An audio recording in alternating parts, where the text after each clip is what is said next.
محمد خير الورى من جاءنا مباشرا شوقي للخير لبشر الياسمي لليطهر المصطفى من منظر الطاهر المنظر يزداد شوقي كلما أيندرك بنيا ماما. أعوذ بالله من الشيطان الرجيم. بسم الله الرحمن الرحيم. اللهم صل على محمد وعلى آل محمد كما صليت على إبراهيم وعلى آل إبراهيم وبارك على محمد وعلى آل محمد كما باركت على إبراهيم وعلى آل إبراهيم في العالمين إنك حميد مجيد. وبعد السلام عليكم ورحمة الله تعالى وبركاته. السلام وأمتغيني الله سبحانه وتعالى فكب الشيطان تورما ولا دمي نبلك دمنا ينبع دمنا الله سبحانه وتعالى تقبرك معي أمسلك على ربك صلى الله عليه وسلم أسكن ما نسيا سبتي كفالك ما جودو كنك مامون غريما الله سبحانه على ربك صلى الله عليه وسلم كتماك على جوم بلجليك كوي منو غسلك كچان على ربك وكما أمسلك على ربك أنا كصاحب السنمو أنا بنا السنمو أمي على ديلي على نبركة يا ربي على كان زبط الإسلاميك الله كان فاتو الإسلاميك على كجين عن الله رنو قيامة. وبعد السلام عليكم ورحمة الله تعالى وبركاته. السلام ونان لولا أمي فولدي الإسلام تشما أنا مسمامة إخواني المسلمين بل مع السلام. هذه هي الجلسة العاشرة من سكيت تناي الله سبحانه وتعالى يمين يا الدنيا أنا بل مكي انتصرت لكم فيها فوق المنبر ذكر السكينة أو منبر السانفة فقول مالكي كونغا لحضر كتابو نيفولي كونغا وانا سأل المولى سبحانه وتعالى أمي على ديلي الله سبحانه وتعالى كسنو سيدكيني على منتهي أن يوفقنا الصواب في جميع ما نقول ونفعل على كان بسبب ما أنغا فوتا أنغا كتالا آمين يا رب العالمين على كودو قومنا أما وقبل الخوض في الدرس ينغدو ولا دلا وجدد الشكر لكافة المشاركين ببركة كركرية السلامي من با أنو كان مبارينا شو أنتلي سقم عن ولا المشرفين على هذا العمل من يشرو مبارينا كقلشي برسبو أكادي أنيكوي ومكو بي الإسلامية الدين تاسرة كورالي كرنغرليانا الممالك فقه ومكو بي السبتلي أنا فراني كاجي أسلام وكسا كافاموكا على باتو أكا جما كل منو مكوبا على نو فرلانغا نمبارينا أمبو فوق ولي مندو خصوصا الذين شهدوا حتى كلموني ونصحوا لي هاتفيا أو فمن بفمي كان غير لي أنا ببركة كورا مكو يمنو تشسر لفوسر كولي كجو كان يرنيني كني منو زرا كان ويلي تلفونا منو زرا كبما من نونو نيون جدا أني دا كوننجي كافوني نمباري نيتاني أصبتي كونغا السلام الدين النصيحة ركبكو كدين كوننجي وكما صار فويته وتكلمو يفوكو فوكو بركدا فوكو ولا يمندو كفوي كو إن شاء الله تعالى سيكون العمل على ما نرام إن شاء الله أمي على الديلي على كان زبتي باراي ميك إن شاء الله تعالى أن الله ينبي صروم أكون تشوكو من باراي ميك أوكا الله سناما يمين لا يني باراي ميك أوي وكما دكو دبو سبتي أمي على الديلي الله سبحانه وتعالى كان دم على السما فربا جما كلو أمي دكو نين أيروفه أكان دم ني دكوي بارا nga seka sabati baraka ke ibtaqa an wajhi Allah ta'ala Allah subhanahu wa ta'ala nyada nyinni kama no famana am wara la der tigi jogo ta an saba jatti sassa o jogo tan saba am wara ulude la ku nyefo ay katla ka dallujo akile ngele belajele ka qur'ana nasula ka dallujo akile ngele belajele ka har sakena na shila yaqulu al muallif rahimahullahu ta'ala halibi alaka gatra banye abeka korfa wala anyi la tertiko hamzun wa lamzun abathun sukhriya zinan wa an yanzura ajnabiyya kon ye jogo ci jogo do ya halibbi assalamu alaikum na alay baliku yake garsa kay nunun kali haram yalika hamzun wa bolokori lamzun nyakori sokhriya wa mumbaraboli abasun tulunge zinan jeneya wa an yanzura ajnabiyya anika walmusu aywa laje kono mbaran no nya haramu ye balikuka wala zatun bi sawtiha al akilu ki damuta ni wala musop makai ani dumini kele be ghairi tibi nafsin la yahillu kamo kana fulu dun ka soro amadi uye ko fanay haramu ye aw bi shafaati aw ad-dini wa an yuakhkhira as-salata an waqt al-hasan ka dumini kene surna nafolo ye ko haramu ye ka dumini kene dina nafolo ye ko haramu ye wa an yuakhkhira as-salata an waqt al-hasan ka sel fana ya kharu ya ka bo ayo awati la nyumama ko fanay haramu ye ko fa nyefo na fala arabu kana ko alhamzu huwa bil yadi hamzu abikani bolode bolo kori tadarti ko koy haramu ye wal lamzu aywa nyekori ko fanay haramu ye fa huma ta'ibun nasi wa izharu awratihim wal ifsadu bainahum fi mahdarihim wa ghaibatihim wa huma muharraman bil kitabi was sunnah nyekori ani bolo kori don shi dabo ko makana o de ka mullebu aywa jiju koro o nyena wala mo nyeko fe ka soru ta kalama alsalama ko bolé ki bolo kori aywa sigi nyo adoy aywa kalle allebu do jira wala ma yellebu kuma do foaka jango kanome ki nyekori ka jira che fole ndeni wala ma muso fole ndeni aywa ka jira chugola jira chugo mi ni abil lebu ka soro ayra mo bakalama aslamu ni leb ni aywa haramu baray akdati ko ka haramu ne do wa qur'ani ni haramu ya hasa kenama nashi ni haramu ya qala ta'ala kuma dalufle allah subhanahu wa ta'ala ko qur'ani nasula waylun likulli humazatin lumaza ko waylu kalimatu azabi awadun min jahannam nafara waylu arabukana tafsir chewko ko nyangata makande do allah subhanahu wa ta'ala be toro mi zaka ju ajoma ko toro fo kando de arabukana waylu yi walima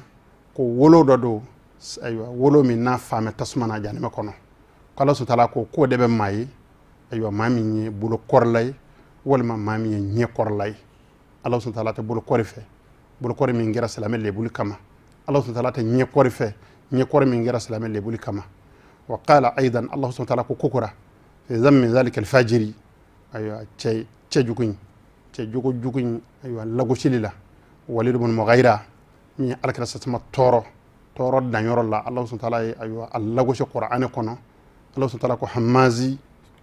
ko nyekori ba jugudo bulo kori ba jugudo ma sha'ini bi namimi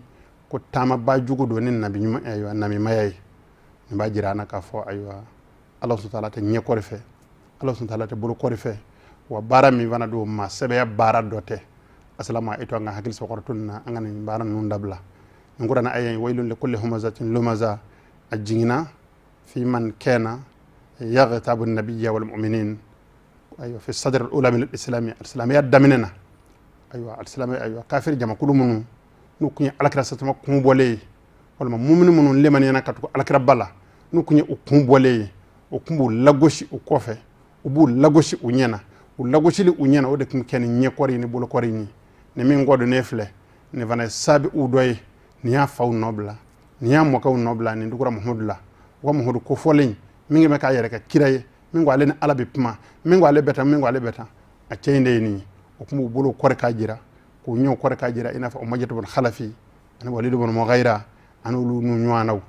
allah subhanahu wa ta'ala waylu kulli humazatin lumaza akurana aya jingina olude la o kuma silame nyuma kana son ika kewale ni oluka kewale ka kili yera ko men ciugo bele jeleka inuluka ketakan na kili wa qala ar-rasul sallallahu alaihi wasallam alkarabako kishin nema be alaka kirama alhamazun bol korilaw wala mazun ani nyekorlaw alkarabay ni fo hadisa jana arsallabana alkarako yahshuruhumullah ko ala bolu kunu fi wujuhil kilabi unyewbe ko mina fo wulu nyeda allah subhanahu wa ta'ala ko ma ku nyefere bo ku nyemama yelema ku nyew ke wulu nyeday inna allah subhanahu wa ta'ala ko ngado allah subhanahu wa ta'ala ya'lamu kha'inatal a'yuni ko be nyeka javando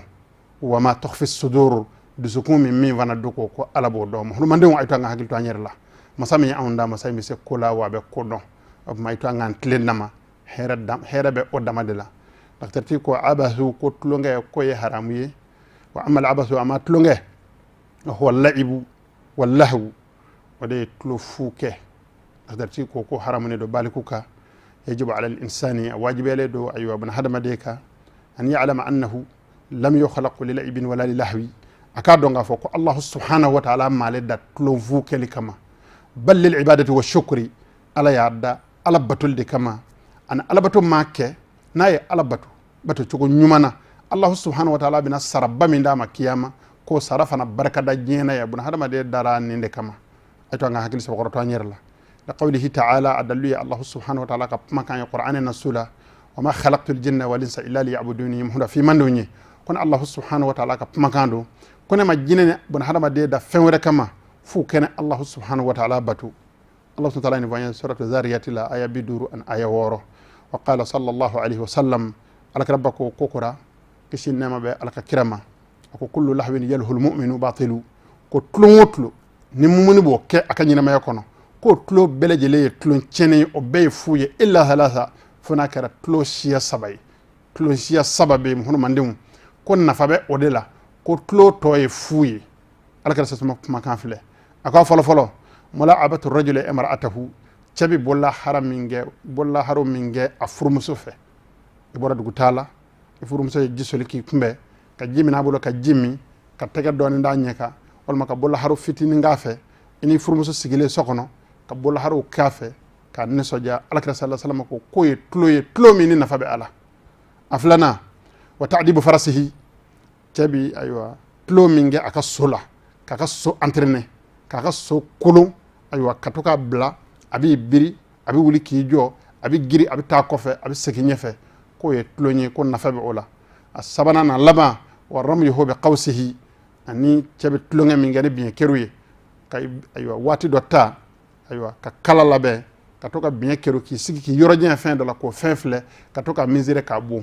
o bien keru abi ken tlonge nga tlomi ni nafabe soro ala abi wolo sabela rawahu al-arba'a aywa ma nani ni hatsa laqali ala kada basa may tlo mi voigné bien so sigila ko nafa sorala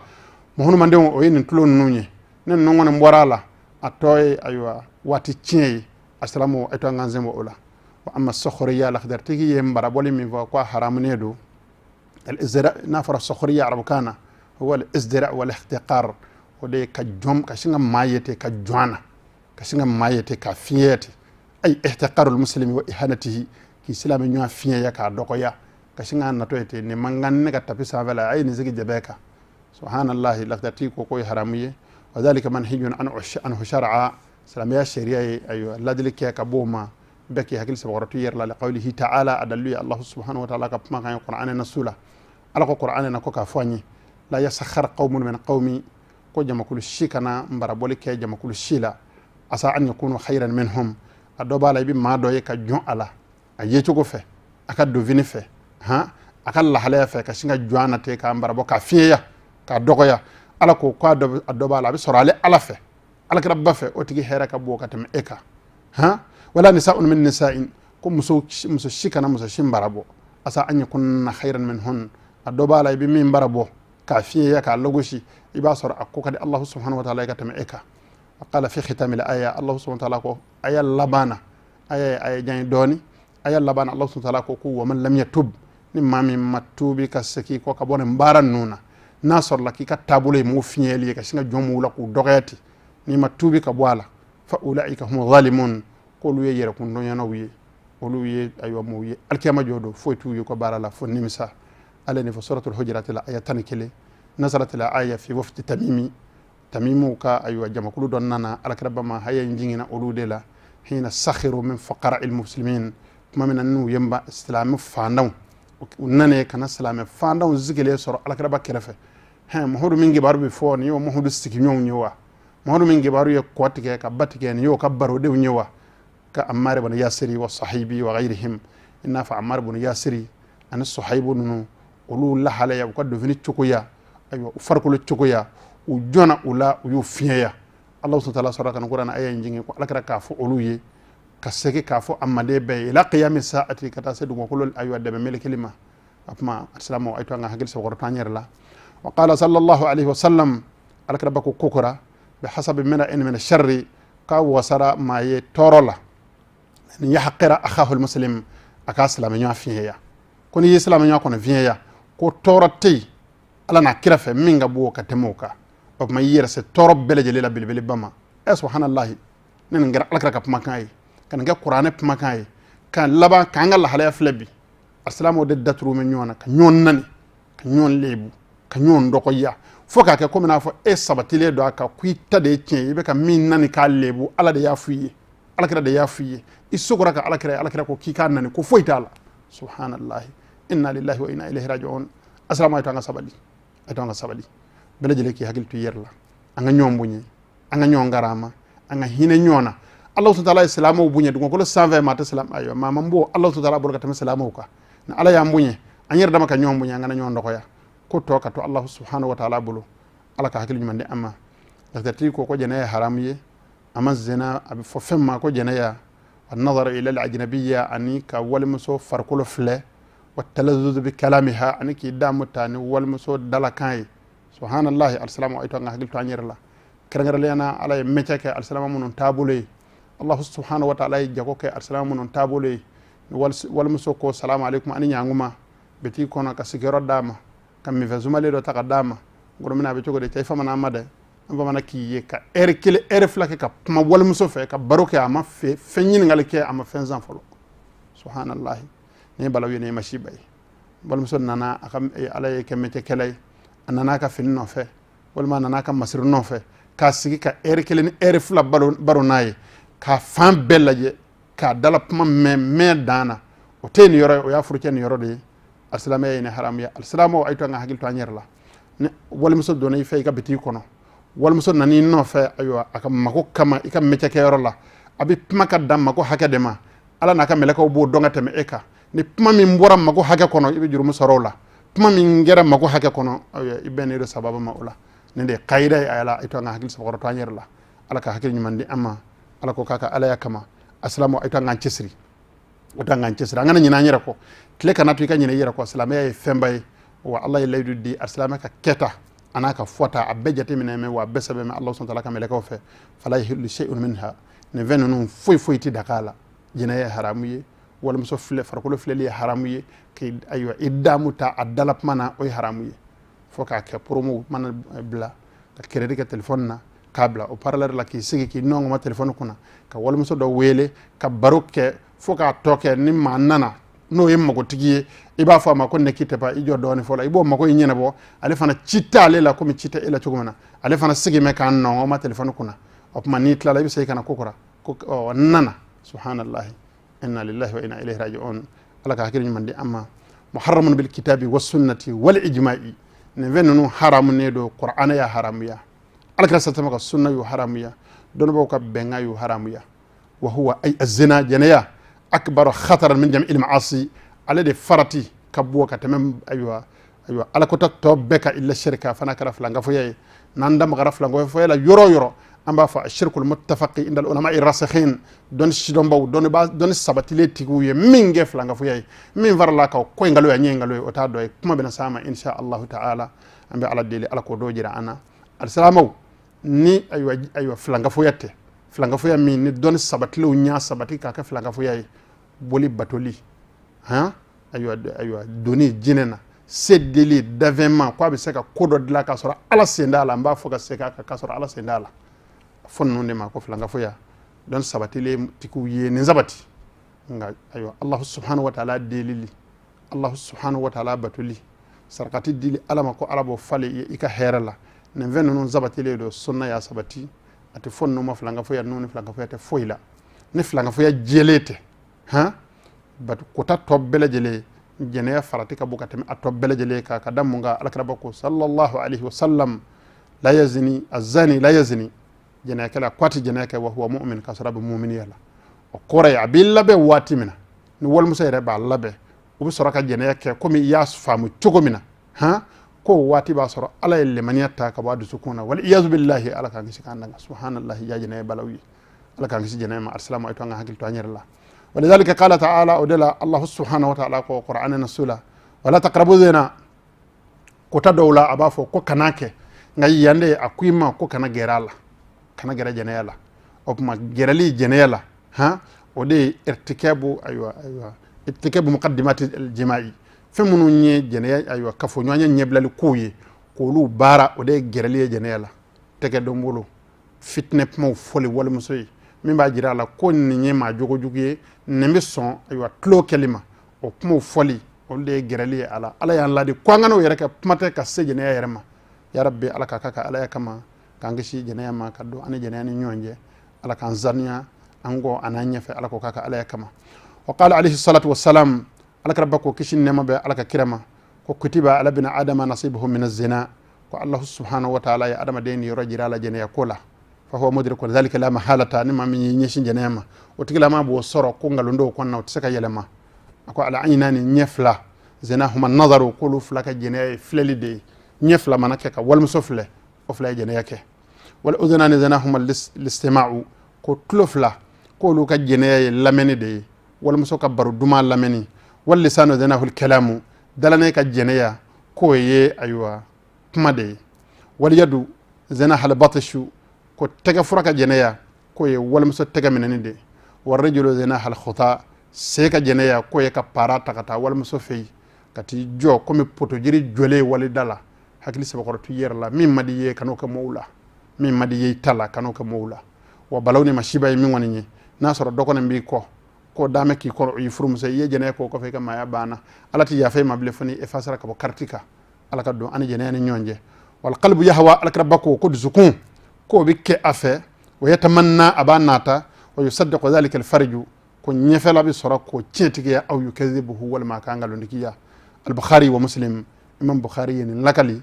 Muslim ye nin lakali alisilamaw alakira sasama ye jɛnɛya ta a sen n'a bolo ma k'a yɛrɛ kɛ an ye k'a jira an na o tuma ni min bɛ yɛrɛ kun ɲini sa i yɛrɛ kun ɲini alakira ba kan ka min fɔ a y'a fɔ an ye foyi wɛrɛ tɛ yen bilen hakili to n yɛrɛ la jando n yɛrɛ la o de bɛ maa bɔ an ka nin tile in na ya rabbi ala ka k'a ka ala kama ka don ani jɛnɛya cɛ wal akilu lakirati ko dumuni kɛli e la fo ka taa se a ye kuma minnu fara o ka haramu ko ye haramu ye ka don ayiwa wali nafolo dun ko ye haramu ye ayi al akilu bɛ ghayri tibi nafsi ka maa ka nafolo dun ni politiki sira dɔw ye ni lahalaya dɔw ye lahalaya minnu i y'a ka nafolo dun a se ma kɛ ala de ye ɲɔgɔn dɛ a ma diya ye bi jami anwa'iha a kɛcogo bɛɛ lajɛlen n bɛna nɔɔnaya dɔw jate i ye i k'olu jateminɛ i k'olu fara i bolo da la i k'i hakili to i yɛrɛ la i k'a dɔn ko in de yan ye lahara ko bɛ kɔfɛ saya ye tiɲɛ ye wa sagakunu ye tiɲɛ ye ala ka hakili ɲuman di an ma likawniha anwa'an kathira ka d'a kan ayiwa wali nafolo duncogoya a nɔɔnaya ka ca a nɔɔnaya ka ca fo k'a fɔ a ka ca min hadhihi mina minnu fɔ sisan olu y'a dɔ ye a lagasibu bɔsili se bɛ ne bi relation bɛ n bolo ni faamaw ka di ne de y'i ka mobili minina yɔrɔ min ka di ye t'a fɔ ye ne de y'i ka dugumakolo minina yɔrɔ min ka di ye t'a fɔ ye ne de y'i muso ndara k'i la yɔrɔ min ka di ye t'a fɔ ye subhanallahi a t'a bɔ a ka taa o masa min ye e n'ale bɛɛ lajɛlen da o masa muhaiminun al-amal o ɲɛ dara baara ka kaba wa a y'a kɔlɔsi wa mɛlɛkaw y'a sɛbɛ nkalon tɛ sɛbɛ papiye min kɔnɔ a sɛbɛnna ye wa a bɛna ɲini a ɲɛ bɛna ɲini a ɲini don tribunal min bɛna a ɲɛnabɔ o t'e ka tribunal o t'ale ta ye wallahi a bɛ ɲɛnabɔ masa min a tɛ finma to nɔnɔ kɛnɛ na a silamɛ minnu bɛ ka se jira faandaw na minnu ka ɲɛnamaya sigi mɛ se jira kan n b'a fɔ a ye ka segin a kan alakira ko k'a fɔ a ye lafiyaritigi dala ne kan ko alagasibu haramu mɔgɔw ka fɛn bɔsili ye haramu ye fɛn bɔsili ye haramu ye wa ta'addi ka dan sago i maanifin ɲɔgɔn kan ni a ka hakɛ dɔ tali ye o ye haramu ye wal khiyana janfan fana nin bɛɛ lajɛlen ye maanifin ka janfan i n'a ye baara ɲɔgɔnya dɔ kɛ a tɛ ko dɔ kalama nin y'a ka hakɛ ye koyi nka ale ka dɔnni ma se ko in na o hakɛ ma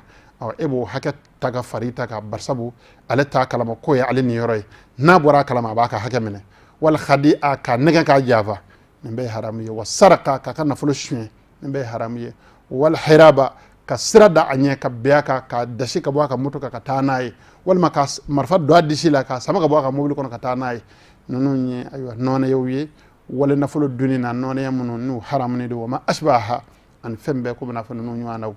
assalamu alaikum an ka hakili to an yɛrɛ la wa imma bi mardati ashabiha ala wajhi riba walima i ka maa ka nafolo dun duncogo dɔ la ayiwa min bɛ riba ɲɛda kan a tigi jɛnna n'a ye koyi nka a t'a ɲɛ dɔn i y'a ayiwa a dɔ fili la k'a ka nafolo dun duncogo dɔ la min bɛ riba ɲɛ kan a ye risuwa walima surafɛn ɲɛ e ye faama ye a ka ayiwa hakɛ dɔ kuma dɔ bana min n'a ni ɲɔgɔn cɛ walima a ye fili dɔ kɛ sariya la o ɲɛ ka kan ka fɔ a ye ayiwa a kan ka ɲagi cogo wɛrɛ la ka fɛn dɔ min a bolo ka sira nɔgɔya ye a bɛ fɔ o ma ko ayiwa aywa sura fe awil qimari wal masubun bi jami anwa'ihi nan non ya belajele aw hulwanul kahini wal ma aywa bugur dalaka sara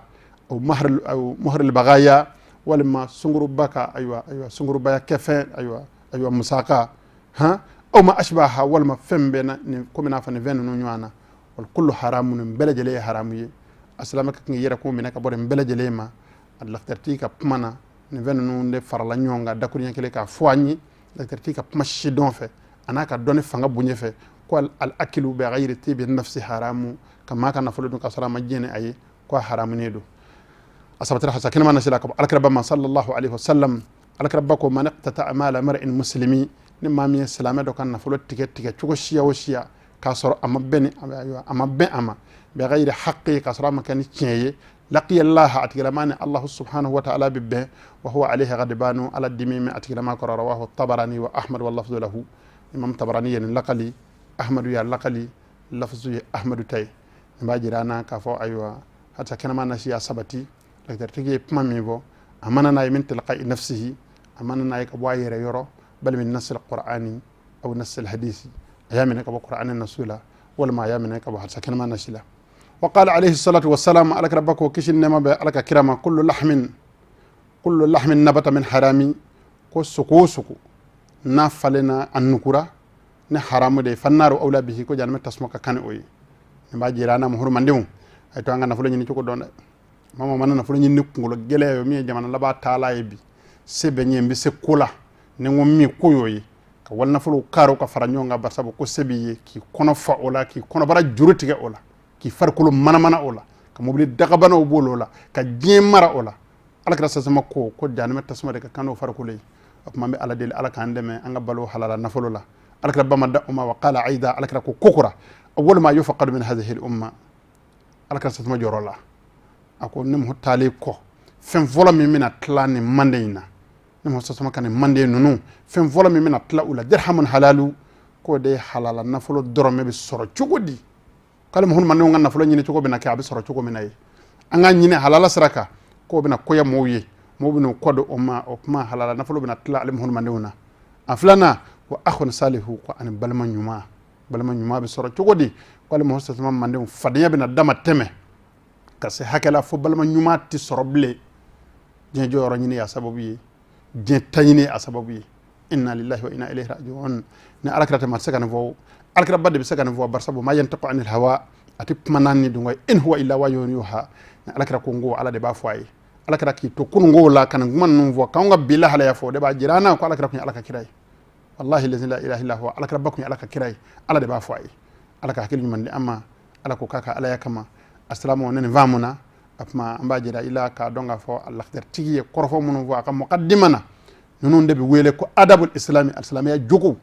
famvla do ninge o yenyu manyi nin toy o jugu manyi no farla islamiyya ka la ilaha illallah ka silika shunka jaga an hijika alhamdulillahi rabbil alamin farkulu qura asanu yara do vini nyuma dona ishutura la islamiyya chanyana